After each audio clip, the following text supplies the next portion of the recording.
Ladies and gentlemen, please welcome to the stage, Mr. Elon Musk. This is the richest man in the world.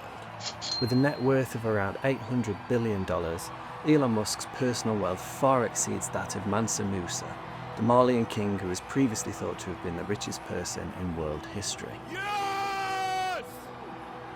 Having amassed such riches and owning a self-driving car company, Autopilot was engaged. a space rocket inspired by LG, It is too round on the top, it needs to be pointy. and a social media platform that everyone knows by its old name, Social media site X, formerly known as Twitter, you'd be forgiven for thinking that Elon is the global leader in capitalism. But then he developed a controversial AI chatbot, in order to digitally undress them. and that's when everything changed.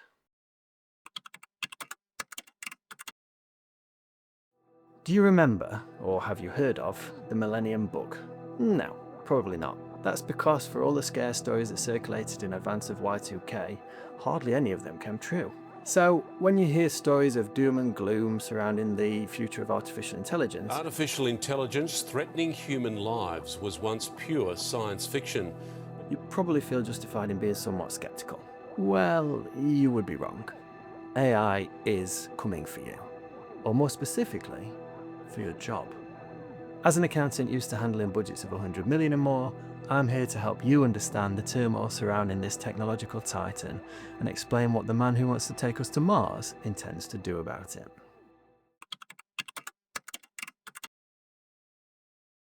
The truth of the matter is, AI isn't something that's coming up. It's already here.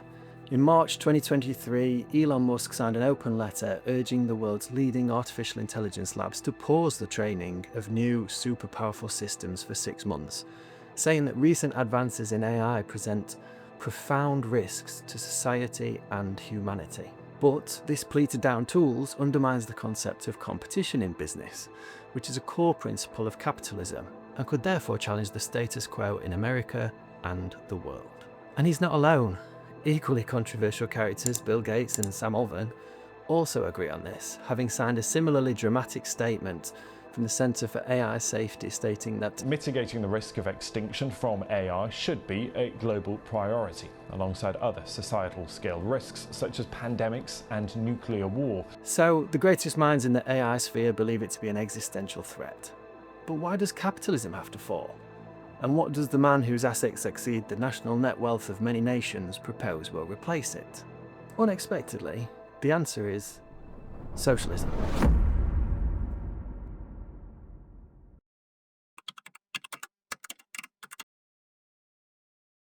In November 2025, Elon Musk stood at the US-Saudi Investment Forum in Washington and made a prediction. My prediction is that work will be optional. Optional. Optional.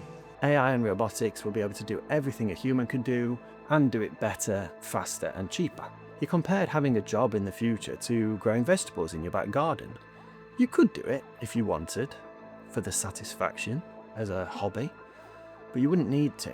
This was not a fringe prediction from a man in a tinfoil hat. This was the CEO of Tesla, SpaceX and xAI, a man who is actively building the robots and artificial intelligence systems that would make this future possible. And Elon believes that the US will have to adopt the socialist idea of universal basic income, or UBI for short, in order to survive the mass unemployment that will be brought about by the AI revolution. UBI is a simple concept. Every citizen, regardless of their employment status or wealth, receives a regular, unconditional sum of money from the government. This income is designed to meet their basic living costs, essentially ensuring that no one falls below the poverty line. The rationale is to provide a safety net to those displaced by technological advancement and to enable everyone to participate in the economy irrespective of their job status. It sounds radical and modern, but the idea is actually centuries old. Thomas More proposed a form of guaranteed income in Utopia in 1516. Thomas Paine argued for a citizen's dividend in 1797. A leading proponent of this idea is Andrew Yang, an entrepreneur turned politician, who noticed the troubling trend of jobs disappearing at the hands of automation. In the 2020 Democratic Party presidential primaries, Yang campaigned with the promise of implementing a monthly payment of $1,000 a month for every American adult, which would put, in many cases, $2,000 a month into families' pockets. Understanding that branding matters in politics, he didn't call it UBI, he called it the Freedom Dividend, because this is America, home of capitalism. What's more capitalistic than a dividend? What's more American than freedom? In his vision, the Freedom Dividend would provide money to cover the basics for Americans, while enabling them to look for a better job, start their own business, go back to school, take care of loved ones, or work towards the next opportunity. Yang's campaign failed to take the US by storm, in part because critics said that paying people to not work would make them lazy. Right?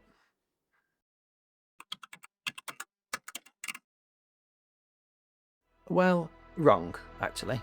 In a trial that took place in Finland from 2017 to 2019, a random sample of 2,000 unemployed individuals were chosen to receive a monthly payment of €560, regardless of whether they found work during this period.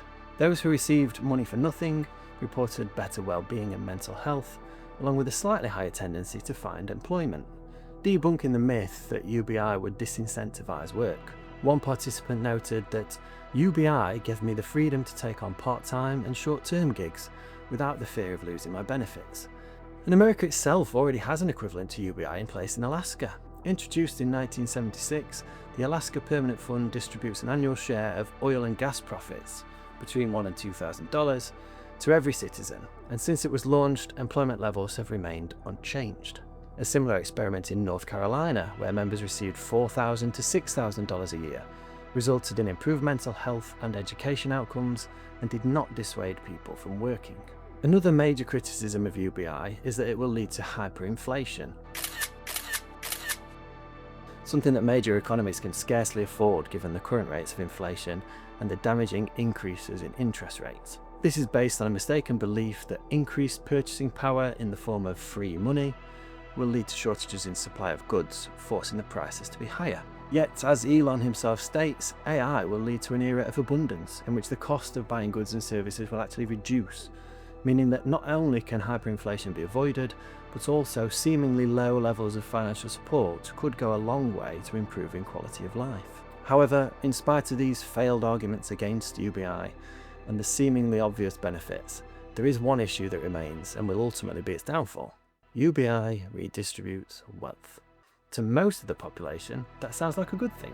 A study from Georgetown University showed that if their suggested UBI scheme were implemented in the UK, the percent of families with incomes below the poverty line would drop from 16% to 4%, and poverty among children and the elderly would be all but eradicated.